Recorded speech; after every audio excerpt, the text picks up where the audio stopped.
चलिए तो फिर शुरू करते हैं। तो फिर आज अपन एक बड़ा ही अच्छा टॉपिक डिस्कस करेंगे जो कि है सुपर ट्रेंड। तो सुपर ट्रेंड के बारे में ऐसे तो हमने काफी सारे कंटेंट हमने देखा है, यूट्यूब पे भी बहुत सारे क्रिएटर्स बात करते हैं और साथ में कई बुक्स भी हमने पढ़ी हैं। हमने लेकिन एक चीज नोटिस की कि सुपर ट्रेंड को यूज करने में कई जगह पर मिस्टेक होती है, जो मिस्टेक हमने भी की थी जब हम इनिशियली कर रहे थे।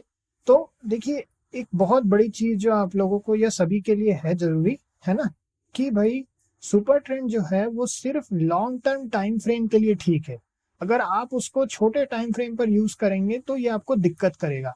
ठीक है, अब आपको यही समझाने के लिए हमने एक कंपनी है, ठीक है, उसको हमने यहाँ पे आप देख सकते हैं, वेरेनियम क्लाउड LIM, इसको हमने यहाँ ओपन किया हुआ है। ठीक है, अब ये जो कंपनी है ना, वेरेनियम क्लाउड, इस कंपनी का चार्ट जो है ये तो थोड़ा सा अच्छा ऐसा चार्ट है जिसको कि आप आसानी से समझ सकते हैं। मतलब ये जो चार्ट है इसमें ज्यादा कुछ हुआ नहीं है। तो चलिए अपन थोड़ा सा और कॉम्प्लेक्स चार्ट के ऊपर चलते हैं ताकि आपको थोड़ा और अच्छे से समझा सकें। अब ये देखिए, ये है SBI का चार्ट। डेली टाइम फ्रेम पे चार्ट खुला हुआ है ना।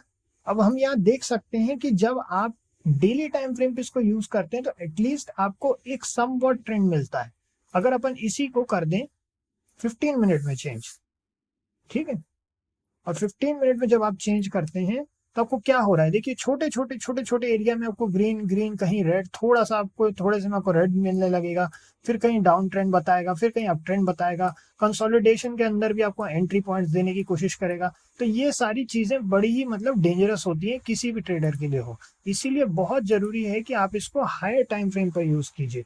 तो ये अब सवाल ये बनता है ये किन लोगों के लिए सही है सुपर ट्रेंड। सुपर ट्रेंड दो टाइप के ट्रेडर्स के लिए सही है, आपको बता देते हैं वो कौन है। ठीक है, सबसे पहले है स्विंग स्विंग ट्रेडर्स के लिए सही है, ठीक है, और दूसरे हैं कैश। आप इसको ना तो फ्यूचर्स के लिए यूज कर सकते हैं, फ्यूचर्स के लिए कई लोग करते हैं, मगर आपको जब अगर आप शुरू कर रहे हैं तो फ्यूचर्स के लिए मत यूज कीजिए अनलेस कि आपका एनालिसिस बहुत ज्यादा सॉलिड नहीं है। और बहुत ही ज्यादा रिस्की होते हैं फ्यूचर्स ट्रेड करने में, है ना, क्योंकि उसमें MTM होता है। आगे चल करके आप लोगों के साथ वो भी डिस्कस करेंगे कि MTM क्या होता है, कैसे उसको कैलकुलेट करते हैं। बट ओवरऑल आपको यही सजेशन है कि सुपर ट्रेंड का यूज सिर्फ डेली टाइम फ्रेम के लिए कीजिए। बड़े टाइम फ्रेम पे डेली सबसे अच्छा है हमारे एक्सपीरियंस में। और दूसरी चीज ये कि अगर आपको ऐसा लगता है कि भाई जो है ट्रेंड चेंज होता होता सा दिख रहा है, ठीक है, अब जैसे कि आपको इधर क्या एग्जांपल दिखाते हैं। अब ये था, ये यहाँ से उसने बोला ट्रेंड चेंज हुआ है, अगर आप यहीं कहीं एंट्री करें आपको थोड़ा बहुत मिला, फिर उसके बाद मार्केट कंसोलिडेट होने लगा। तो आपका जो है ना, अगर आप कैश बाइंग किए हुए हैं तो आपका SL यहीं कहीं नीचे पहले से चलते रहना चाहिए।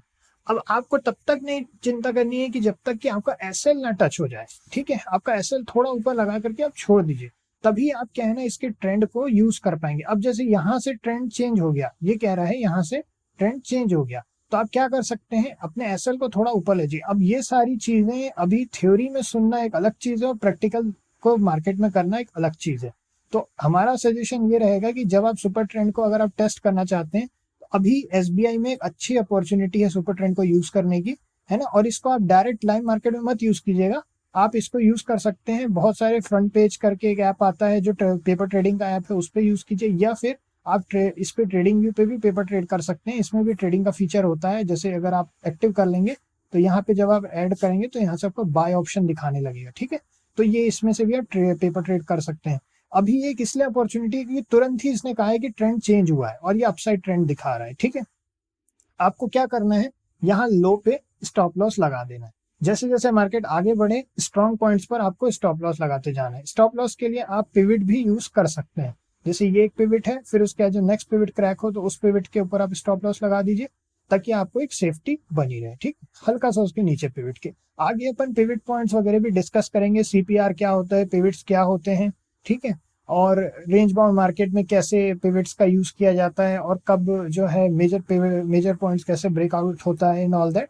अभी के लिए अपन चूंकि सुपर ट्रेंड डिस्कस कर रहे थे तो सुपर ट्रेंड हमेशा बड़े टाइम फ्रेम पे यूज कीजिए, हमारे एक्सपीरियंस में डेली टाइम फ्रेम सबसे बेस्ट है। ठीक है, चलिए इतना ही है, नेक्स्ट में मिलते हैं, ओके।